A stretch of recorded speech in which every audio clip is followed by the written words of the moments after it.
Good morning, everyone. We're coming to you live here from the Kissimmee Osceola County Chamber of Commerce. I'm John Newstreet, the President and CEO of the Kissimmee Osceola County Chamber of Commerce, where we are champions for business and community.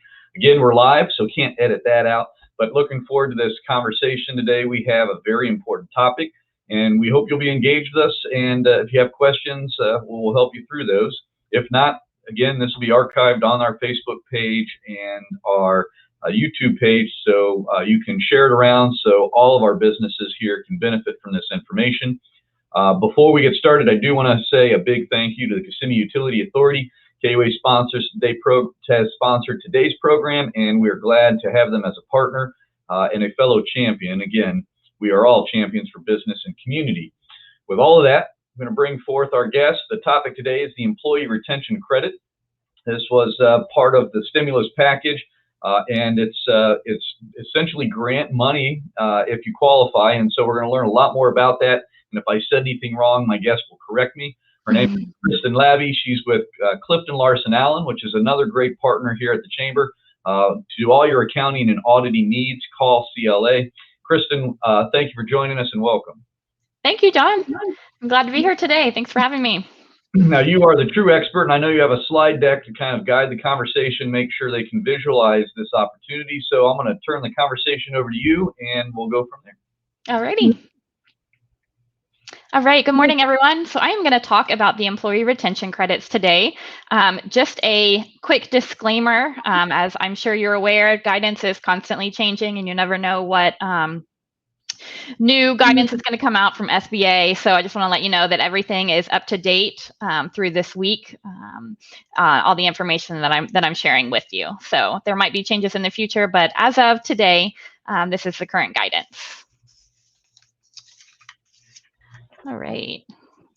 Let me go to the next slide. One more. Perfect. All right, so the employee retention credit.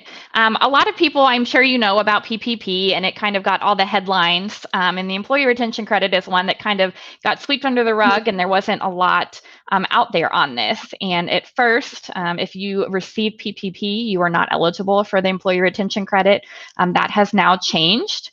And so even if you receive PPP, you could still qualify for the employee retention credit, and it has now been extended through all 4 quarters of 2021. So, at first it just ran through 2020, then it was extended for 2 quarters in 2021, and now we are in a full all 4 quarters of 2021. So a great opportunity throughout the rest of the year.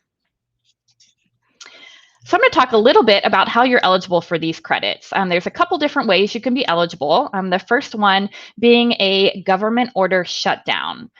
So if you had a government order put in place, whether that be a federal order, state, local, whether it be a school district that shut you down, or, your mayor shut you down, or the state's stay-at-home order shut you down, during that shutdown period, you would be eligible for these employee retention credits.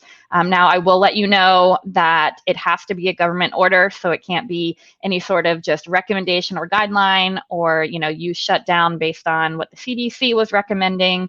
It has to be a true government order that shut you down. So if you do have that time period you were shut down, you would be eligible for the employee retention credit.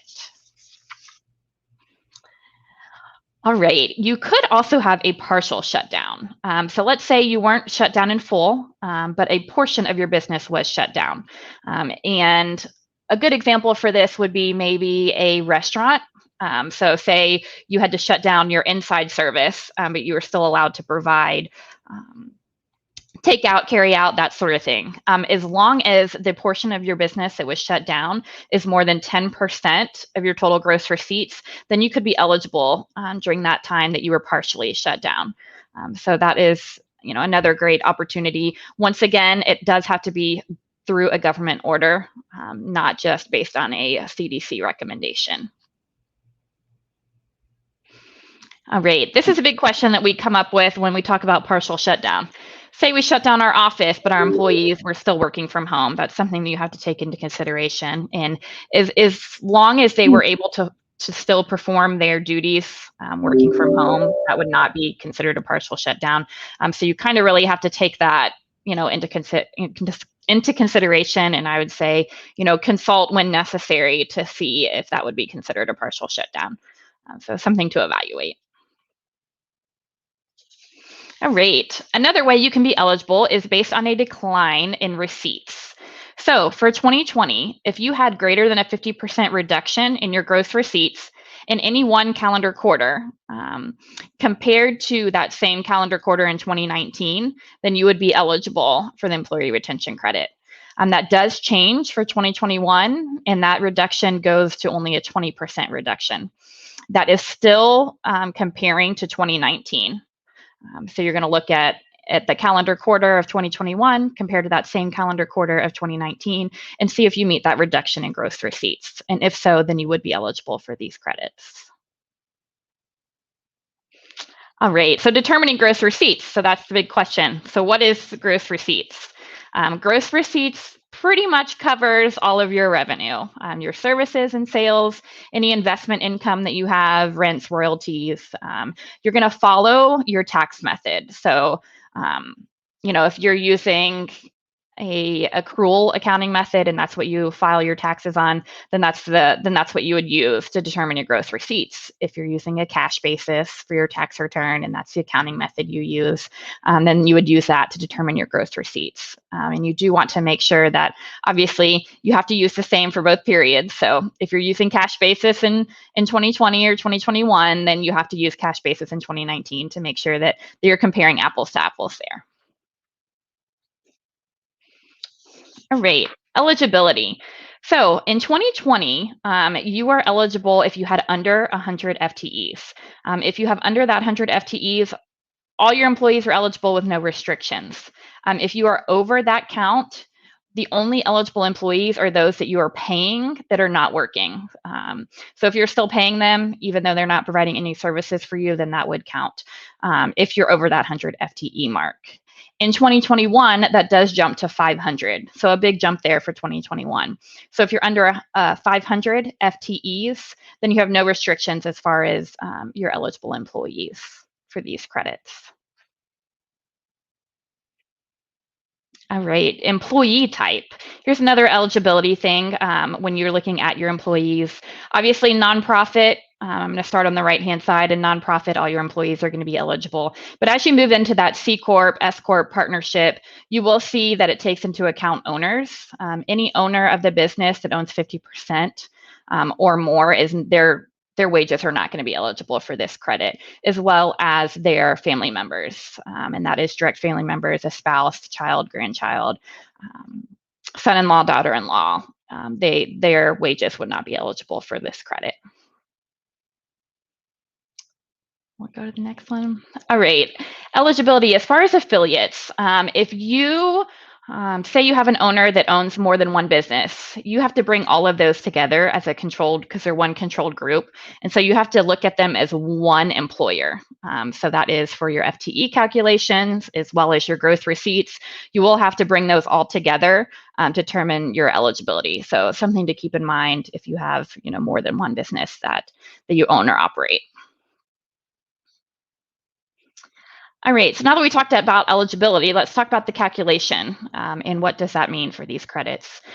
Any wages that you used for PPP forgiveness are not eligible. So like I said, you can still have PPP and do the employee retention credits, but any of those wages that you used for PPP would not be eligible. So you would have to do a time period outside of that, or if someone was capped due to that 100,000 cap on PPP, any wages paid in excess of that you could use for the employee retention credit. And so I know there was a lot of talk on PPP where a lot of people used all payroll expenses for their forgiveness, and we've kind of switched our thinking on that now that we have the employee retention credits. And you want to first use any other expenses that you can for PPP so that you can open up as many wages as you have possible for the employee retention credit. All right, so you will want to determine wages by quarter. Like I said, this is a credit that goes quarter by quarter based on those eligibility, your gross receipts and whatnot. So we'll want to provide a detail of those wages by employee by quarter. And one thing to to kind of keep in mind is for March 2020, that shutdown period, which started mid-March, they are allowing you to include that in the second quarter, since it was only a 2 to 3 week period there at the end of March. They will let you roll that over into second quarter of 2020 for purposes of this credit. All right. So on top of wages, you can also use qualified health plan expenses to calculate these credits. So you can use any costs that you have paid for health insurance, HRA, FSA. It just does not include life or disability. So really just your main health expenses can be included as qualified wages and to ring this credit. All right, qualified wages. So there is a cap on how much you can, how many wages you can have per employee. So for 2020, that is up to $10,000 per employee annually. And so that is a big change and a big difference between 2020 and 2021. In 2021, it is up to $10,000 per employee per quarter. So technically for 2021, you could have up to $40,000 for the year. Whereas 2020 is capped at that $10,000 for the entire year that rolls over all 4 quarters.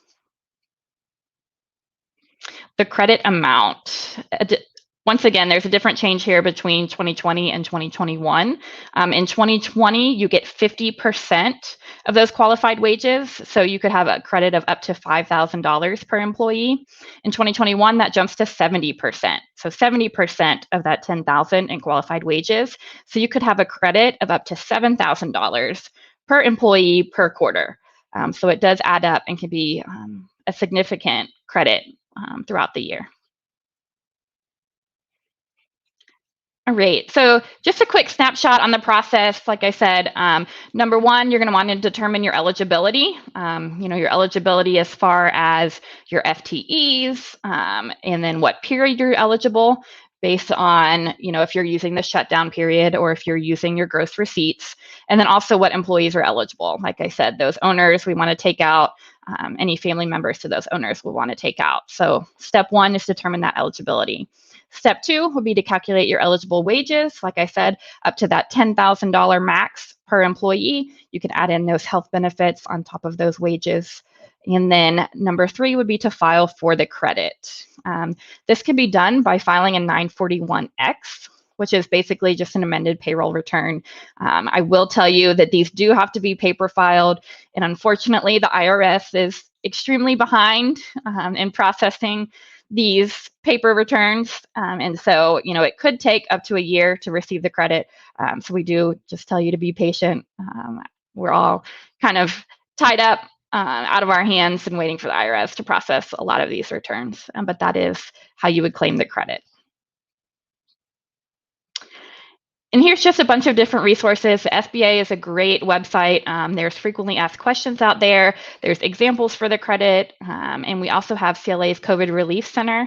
We have all kinds of things on PPP and ERC and how to interplay the two. So great resource there, as well as the U.S. Chamber of Commerce website. And we have a website too that's got a lot of COVID resources as well that we'll lead you to as well. So yeah. So Kristen, great presentation. Thank you for that. I would suspect, number one, that this presentation will probably get at least 3 or 4 times the amount of views as our normal program because you have to watch it 2 or 3 times. There's so much information to process. So the easy work around that is to work with your accountant. And again, CLA is a great, they did this look for us here at the Chamber to see what we could qualify for. Again, nonprofits are part of this, but you saw that chart earlier in the presentation about the very different aspects of who qualifies and how. So again, you might have someone inside your shop or you're a very smart person doing this work, but we went to our accountant and they will help navigate all of this. A couple of things to stress though. One form of eligibility relates to both a government shutdown, but whether you were I just want to clarify that. So if you were not shut down by a government, which I think all of us probably have some aspect of that qualification, you could register, you could qualify separately just from the drop in revenue versus the year 2019, correct? That is correct. Yep, you do not have to meet both those requirements, just one or the other to be eligible. And again, you're comparing both 2020 to 2019 and 2021 to 2019. That's correct. Yes. Yep. Okay. And that is because that's the most recent year, the most regular year before COVID hit. So that's what we're using for our comparison period. Very good. So again, we'll be sharing this. It'll be archived so folks can kind of try to digest it. Your information's included. So again, if you have nobody else, you certainly have Kristen, but we went to Kristen, she helped us. So anything else that we've already topped the 15 minutes, that's how quick it goes. A lot of good information. Anything you want to share with the group before we close out? I don't think so. I think you covered it well. And like I said, my contact information is on the presentation, and feel free to reach out with any questions, and we'll be happy to help. There she is again. Based out of Lakeland, CLA also has Orlando offices, but Kristen's the true expert. So we thank you for being with us, Kristen, and sharing this information and for helping our businesses get through this pandemic and grow to greater success.